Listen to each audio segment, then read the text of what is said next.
తల్లాడ మండలంలో రాష్ట్ర revenue housing సమాచార శాఖ మంత్రి పొంగులేటి శ్రీనివాస్ రెడ్డి, సత్తుపల్లి ఎమ్మెల్యే మట్ట రాగమయ్యి దయానంద్ పర్యటించారు. పర్యటనలో భాగంగా తల్లాడ మండలం బస్టాండ్ రింగ్ సెంటర్లో బుధవారం ఖమ్మం జిల్లా కాంగ్రెస్ పార్టీ అభ్యర్థి రామసహాయం రఘురామరెడ్డి విజయాన్ని కాంక్షిస్తూ తల్లాడ మండలం కాంగ్రెస్ నాయకులు, కార్యకర్తలతో కలిసి స్ట్రీట్ కార్నర్ మీటింగ్లో పాల్గొన్నారు. పార్లమెంట్ అభ్యర్థిని భారీ విజయంతో గెలిపించాలని ప్రచారం నిర్వహించి కాంగ్రెస్ ప్రభుత్వం చేసిన అభివృద్ధిని ప్రజలకు వివరించారు. ఈ సందర్భంగా హస్తం గుర్తుపై ఓటు వేయాలని ప్రజలను కోరారు. ఈ కార్యక్రమంలో తల్లాడ మండలం కాంగ్రెస్ నాయకులు, కార్యకర్తలు, మహిళలు భారీ ఎత్తున పాల్గొన్నారు.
బలిదానంతో వచ్చిన ఈ తెలంగాణ ఆశయ సాధనకై కదిలే రేవంతన్నా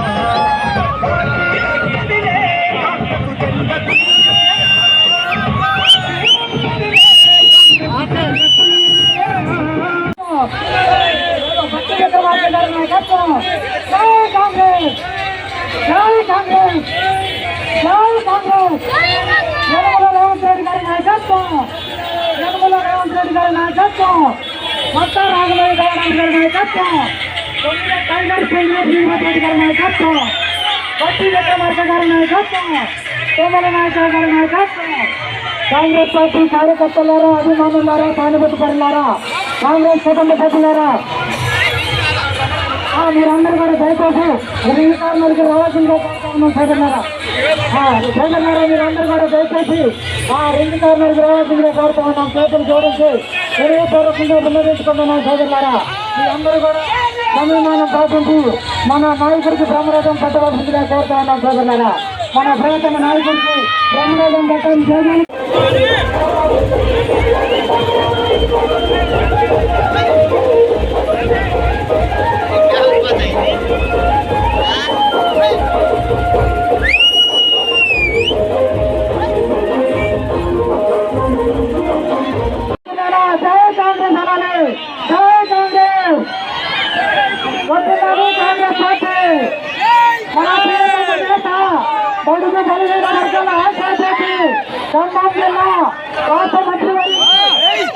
మంత్రివర్యులు సీనన్న గారు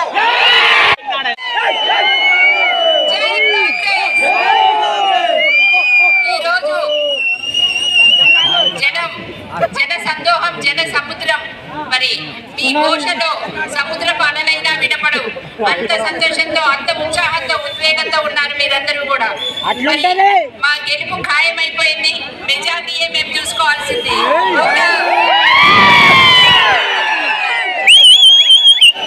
ఈరోజు మీరు ఏ విధంగా అయితే మన అసెంబ్లీ ఎన్నికల్లో మా వెన్నుదన్నుగా ఉండి మరి మంచి మెజార్టీ తోటి మొట్టమొదటిసారిగా సత్తుపల్లి నియోజకవర్గం నుంచి ఒక మహిళని ఎమ్మెల్యేగా నిలిపించి ఒక చరిత్ర సృష్టించారు.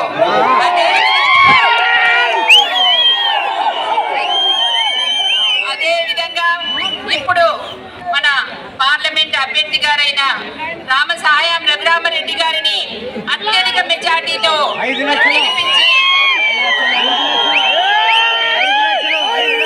మరి మన తెలంగాణ ఇచ్చిన మన సోనియమ్మ గాంధీ గారికి మరి అలాగే మరి రాహుల్ గాంధీ గారికి కానుకగా మనం ఇవ్వాలి.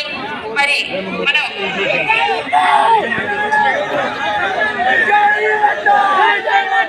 ఏ విధంగా అయితే మీరందరూ ఇందిరమ్మ రాజ్యం రావాలి, మరి ప్రజా ప్రభుత్వం కావాలి, దొరల పాలన వద్దు అని అందరూ కలిసి దృఢ నిశ్చయంతో మరి కలిసికట్టుగా ధనబలం ముందు ప్రజాబలం గొప్పదని నిరూపించి మమ్మల్ని గెలిపించారు.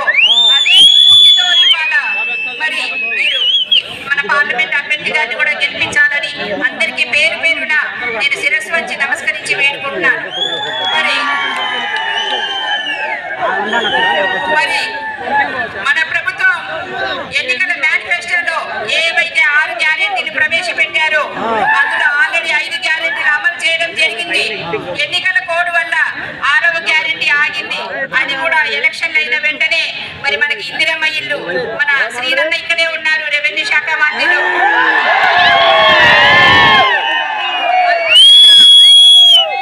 మనలో ప్రతి ఒక్కరికి కూడా అర్హులైన వాళ్ళందరికీ ఇందిరమ్మ ఇల్లు వారు శాంక్షన్ చేస్తారు. అదే విధంగా రైతు రుణమాఫీ కూడా ఆగస్టు 15 లోపల ఖచ్చితంగా అవుతుందని మరి మనందరికీ కూడా కాంగ్రెస్ పార్టీ అంటే భరోసా ఉంటే చెప్పింది చెప్పినట్టు చేస్తారు, మాట తప్పరు, మడమ తిప్పరు అన్న నమ్మకం ఉంది కనుక మీరందరూ కూడా ఇదే విధంగా మన సమస్యలు పరిష్కరించుకోవడానికి మన రాష్ట్రంలో మేమందరం ఉన్నాం. నేను కానీ మన శ్రీనన్న గారు కానీ తుమ్మల నాగేశ్వరరావు గారు కానీ బట్టి విక్రమార్క గారు కానీ ఉన్నాం. మరి మన సమస్యలు పార్లమెంటులో ఢిల్లీ స్థాయికి తీసుకెళ్ళడానికి మన తరపున ఒక వ్యక్తి ఉండాలి, అవునా కాదా? అందుకని మరి రామసాయం రఘురామరెడ్డి గారిని మనం అత్యధిక మెజార్టీతో గెలిపించుకొని మరి పార్లమెంట్ పంపిస్తే మరి ఎంపీ నిధులు కూడా మనకు ఎక్కువ మంజూరు చేస్తానని వారు హామీ ఇచ్చి ఉన్నారు. అలాగే ఆయన గెలిచిన తర్వాత నిత్యం మనకు ఖమ్మంలోనే అందుబాటులో ఉంటూ మన సమస్యలన్నీ పరిష్కరిస్తామని మరి హామీ ఇచ్చున్నారు కనుక మరి మీరందరూ కూడా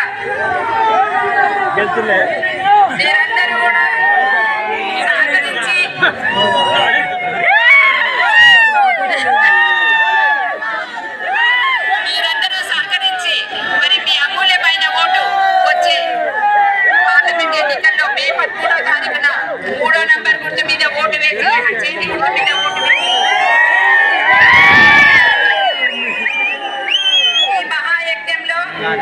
ఈ మహాయజ్ఞంలో మాతో పాటు సపోర్ట్ చేసినందుకు సిపిఐ పార్టీ, మరి సిపిఎం పార్టీ, తెలుగుదేశం పార్టీ, మరి ఇండియా కూటమి నాయకులందరికీ కూడా హృదయపూర్వకంగా కృతజ్ఞతలు తెలియజేసుకుంటున్నాను.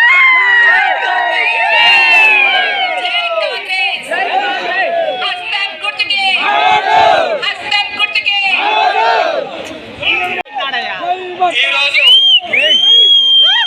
తల్లాడ మండలంలో జన సందోహంతో నిండిపోయిన సందర్భంగా ప్రతి ఒక్క కాంగ్రెస్ కార్యకర్తకి, నాయకులకి, సిపిఎం, సిపిఐ, తెలుగుదేశం కార్యకర్తలకి, నాయకులకి అందరికి కూడా హృదయపూర్వక నమస్కారం తెలియజేస్తున్నాను. ముఖ్యంగా మన పార్లమెంట్ అభ్యర్థి రఘురామరెడ్డి గారి కూసిమంచి మండలం చేగమ్ము గ్రామం మాత్రం ఆయన ఖమ్మం జిల్లా వాసని మనందరం కూడా గుర్తించాలి. వారి తండ్రి గారు సురేందర్ రెడ్డి గారు 4 సార్లు ఎంపీగా, 5 సార్లు ఎమ్మెల్యేగా గెలిచిన వ్యక్తి. వాళ్ళ ఆస్తులు, వాళ్ళకున్న గడిల్ని హాస్పిటల్స్ కి, స్కూల్స్ కి, కాలేజీకి, అనాథ శర్మలకి ఎవరికైతే భూములు నిరుపేదలు ఉన్నారో వాళ్ళందరికీ కూడా పంచిన ఘనత ఈ కుటుంబానికి ఉందని తెలియజేస్తున్నారు. ముఖ్యంగా శ్రీనివాసరెడ్డి గారు కూడా సంగతి ఏదైతే అసెంబ్లీ ఎలక్షన్లలో ధన రాజకీయం ఒక ఏమో, కుల రాజకీయం ఒక ఏమో, అధికార రాజకీయం ఒక ఏమో, ఎలా అయితే గెలిపించారో అదే దృఢ సంకల్పంతో మన ఎంపీ అభ్యర్థి రఘురామరెడ్డి గారిని కూడా మీరు గెలిపించాలని చెప్పి మనస్ఫూర్తిగా మిమ్మల్ని వేడుకుంటున్నాను. మన టార్గెట్ అంతా 50,000 పై చిలుక. మన టార్గెట్ అంతా ఒక్కటే. తల్లాడ మండలంలో కాంగ్రెస్ కార్యకర్తల మీద, నాయకుల మీద ఇక్కడ ఉన్న బీఆర్ఎస్ నాయకులు ఎంత అరాచకాలు చేశారో, ఎన్ని దౌర్జన్యాలు చేశారో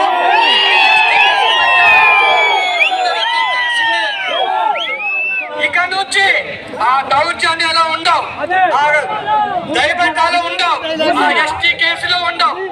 ఒక్కటే కాంగ్రెస్ కుటుంబంగా మన మీద ఎవరైతే దాడి చేశారో వాళ్ళ అదుపు చేయడమే మన లక్ష్యం.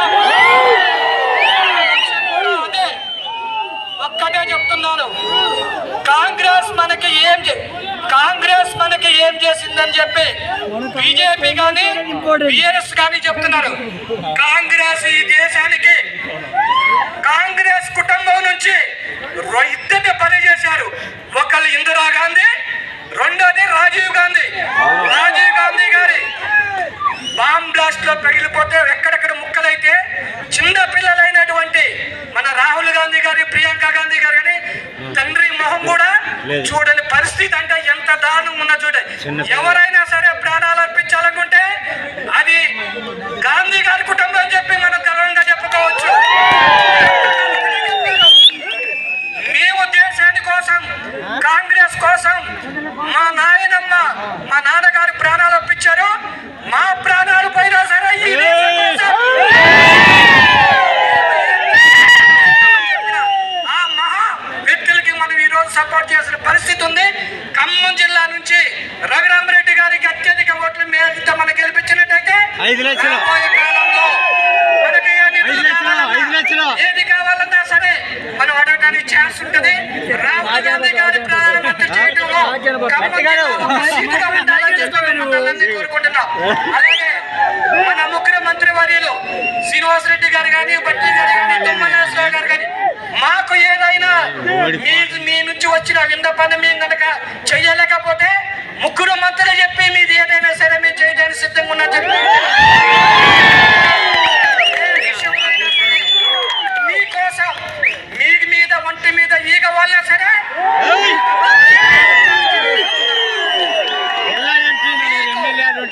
భరోసా కల్పించాల్సిన పరిస్థితి మాకుంది. గత ప్రభుత్వం చేసినటువంటి అరాచకాలను దృష్టిలో ఉంచుకొని ప్రతి కార్యకర్తగా మా కుటుంబ సభ్యులుగా భావించి మీకు 24 గంటలు అందుబాటులో ఉంటూ మీకు ఏ సమస్య వచ్చినా సరే మేము ముందుంటామని తెలియజేస్తున్నాను. అలాగే మన రెవెన్యూ శాఖ మంత్రి శ్రీనాథ గారికి ఒకటే చెప్తున్నాము, సార్ మీరు కూడా వాస్తులు అందరికీ తెలిసిందే. మాకు వీళ్ళ విషయంలో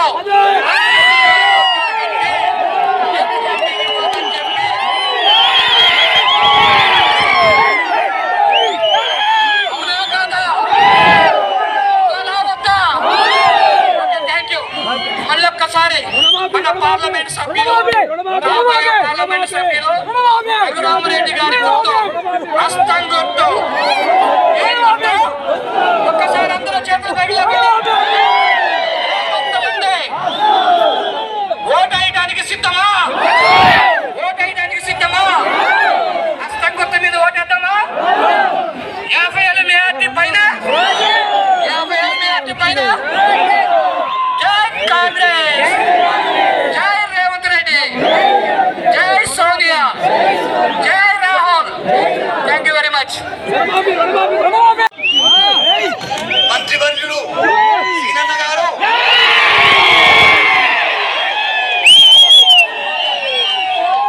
సత్తుపల్లి ముద్దుబిడ్డ డాక్టర్ రాగమయ్య గారు,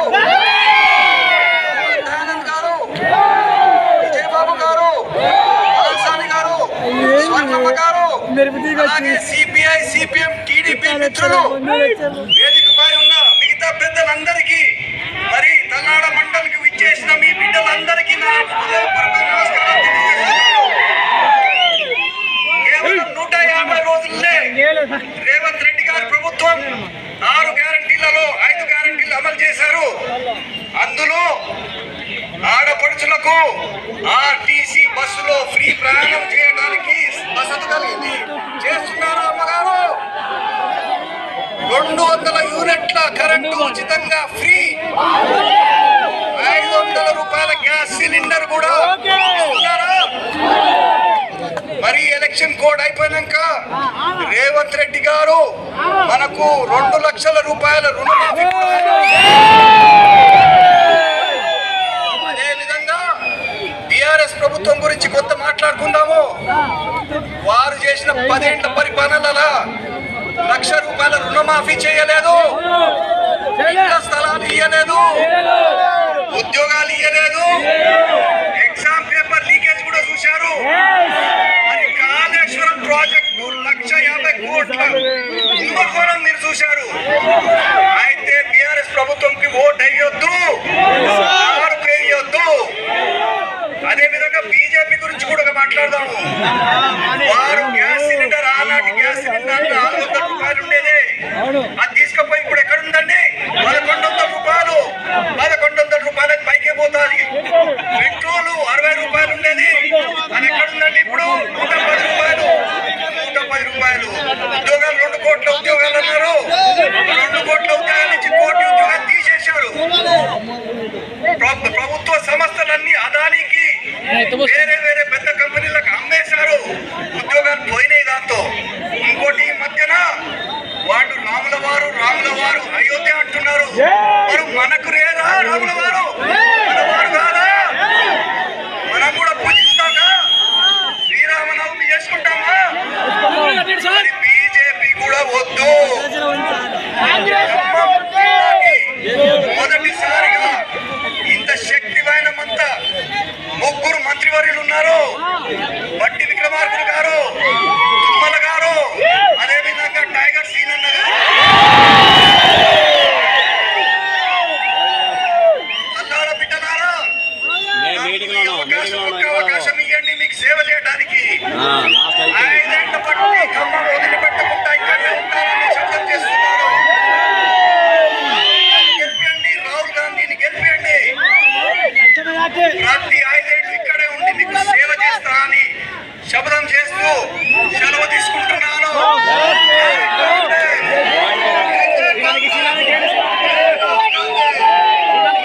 ఆధ్వర్యంలో ఈ నియోజకవర్గంలో రాబోయే 5 సంవత్సరాలలో ఏ ఊరు వెళ్ళైనా నడి రోడ్డు మీద కూర్చొని ఈ ఊళ్ళో ఇల్లు ఇంకా కావలసిన వాళ్ళు ఎవరైనా ఉంటే చేతులు ఎత్తండి అని అంటే ఒక్కళ్ళ కూడా లేని విధంగా ప్రతి ఒక్కళ్ళకి ఇళ్ల స్థలముతో పాటుగా ఇల్లించే కార్యక్రమం కార్యక్రమాన్ని ఈ ప్రభుత్వ పక్షాన నేను తీసుకుంటానని కూడా తెలియజేస్తున్నాను.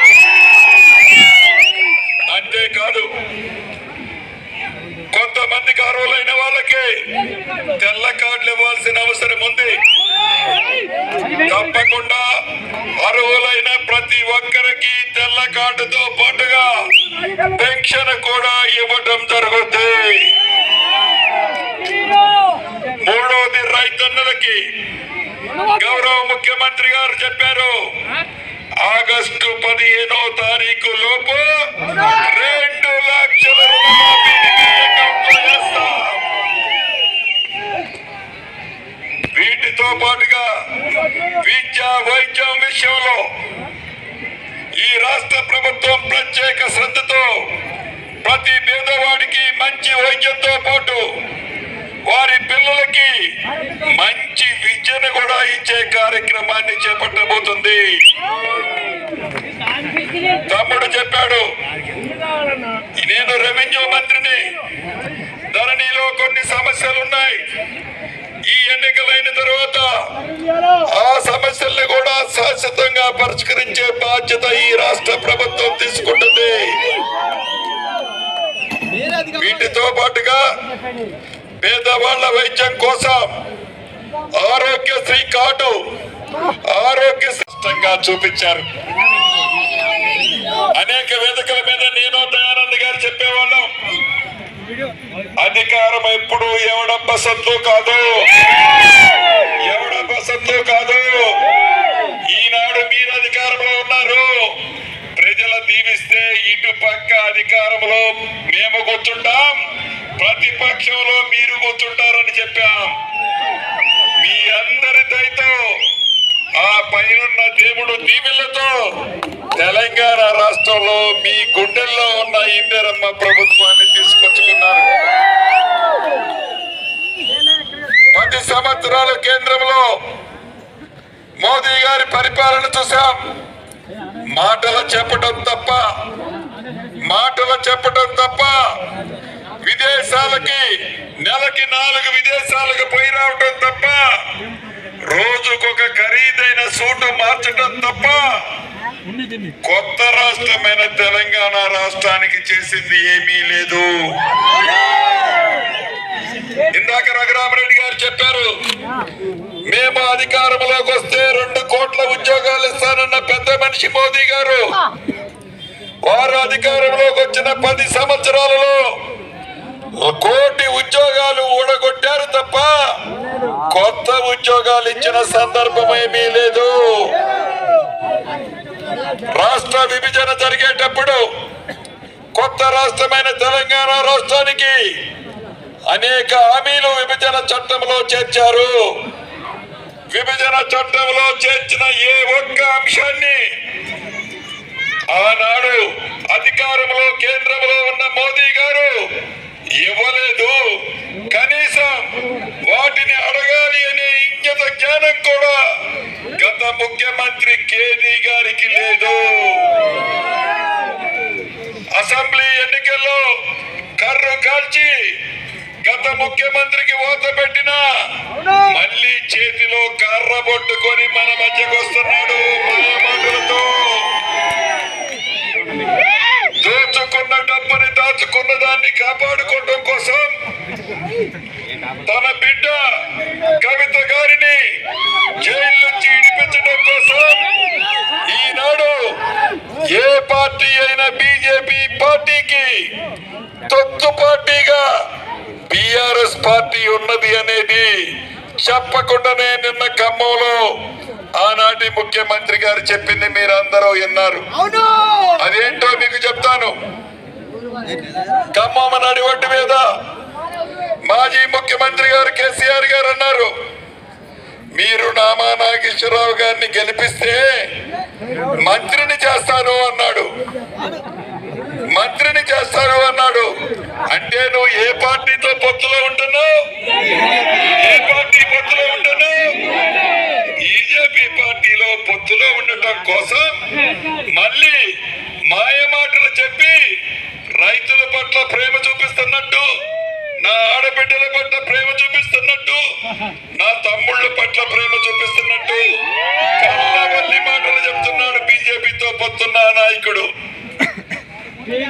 నీళ్లు రాకపోతే కాంగ్రెస్ అధికారంలోకి వస్తే కాంగ్రెస్ వల్ల కష్టాలు వచ్చాయని చెప్తాడా ఆనాటి ముఖ్యమంత్రి? నువ్వు ముఖ్యమంత్రిగా ఉన్నావు. డిసెంబర్ 9వ తారీఖు నుంచి ప్రజల గుండెల్లో ఉన్న ఇందిరమ్మ ప్రభుత్వం అధికారంలోకి వచ్చింది. డిసెంబర్ 9 తర్వాత ఈ రాష్ట్రంలో ఒక్క చుక్కైనా వర్షం పడిందా? పడలా. అంటే నువ్వు ముఖ్యమంత్రిగా ఉన్నప్పుడు కురిసిన వర్షం నీటిని ఒక పక్క సముద్రంలో కలిపావు, రెండో పక్క కింద ముఖ్యమంత్రితో పొత్తులు పెట్టుకొని ఆ రాష్ట్రానికి వదిలావు. తెలంగాణ రాష్ట్రానికి రావాల్సిన నీటిని ఒక పక్క ఆంధ్రాకి వదిలావు, రెండో పక్క సముద్రానికి వదిలావు. కాళేశ్వరం పేరులో దోచుకున్న డబ్బు వల్ల ఆ ప్రాజెక్టు కూలిపోతే లక్షలాది ఎకరాల రైతన్నుల పంటలు ఎండిపోతే దానికి బాధ్యుడు నువ్వైతే కాంగ్రెస్ వచ్చింది, కష్టాలు వచ్చాయి, కాంగ్రెస్ వచ్చింది, కరెంటు పోయింది, సొల్లు మాటలు మాట్లాడతావా? సొల్లు మాటలు మాట్లాడతావా? వయసు వచ్చింది, కొంచెమైనా ఇంగిత జ్ఞానంతో మాట్లాడాలని ఈ వేదిక మీద నుంచి వారికి తెలియజేస్తున్నా. అంతేకాదు, నా ఆడబిడ్డ రాగమయ్య గారు ఉదయం నుంచి సాయంత్రం దాకా ప్రతి గ్రామము తిరిగి మంచినీళ్ళు వస్తున్నాయో లేదో చెక్ చేసుకుని నువ్వు మిషన్ భగీరథలో 39,000 కోట్లు ఖర్చు పెట్టి మినరల్ వాటర్ ఇచ్చినని చెప్పిన ప్రాజెక్టులన్నీ నీళ్లు రాకపోతే ప్రతి సత్తుపల్లి లాంటి ప్రతి నియోజకవర్గంలోని ఎమ్మెల్యేలు రాష్ట్ర ప్రభుత్వం నుంచి నిధులు తెచ్చి యుద్ధ ప్రాతిపదిక మీద ప్రతి గ్రామానికి ఈ ప్రభుత్వం మంచి నీళ్ళు ఇస్తుంది. నీ నిర్వాహకం వల్ల నీ జేబులు నిండాయి తప్ప మిషన్ భగీరథ వల్ల తెలంగాణ ప్రజలకి మంచి నీరు రావటం లేదు. అది నిజం, అది నిజం. దాన్ని మర్చిపోయి కాంగ్రెస్ వచ్చింది, మంచి నీళ్ళు రావు అంటావా? సిగ్గుండాల మాట్లాడాలంటే, సిగ్గుండాల. ఈనాడు కేంద్రంలో మోదీని, మొన్న గడ్డి కాల్చి వార్త పెట్టిన కేదీని, ఇద్దరిని 100 మీటర్ల లోతులో పాతి పెట్టాలి ఆ రెండు పార్టీలని. తప్పకుండా స్థానికంగా కూడా కొన్ని సమస్యలు ఉన్నాయి. సోదరిమణి రాగమయ్య గారు చెప్పారు, దయానంద్ గారు చెప్పారు. సిసి రోడ్లు కొన్ని గ్రామాల్లో వేయాల్సిన అవసరం ఉంది. ఇంటర్నల్ రోడ్స్ ఉన్నాయి. ముఖ్యంగా ఇందాక దయానంద్ గారు ఒకటి చెప్పారు, ఇల్లు ఇయ్యాలి అని.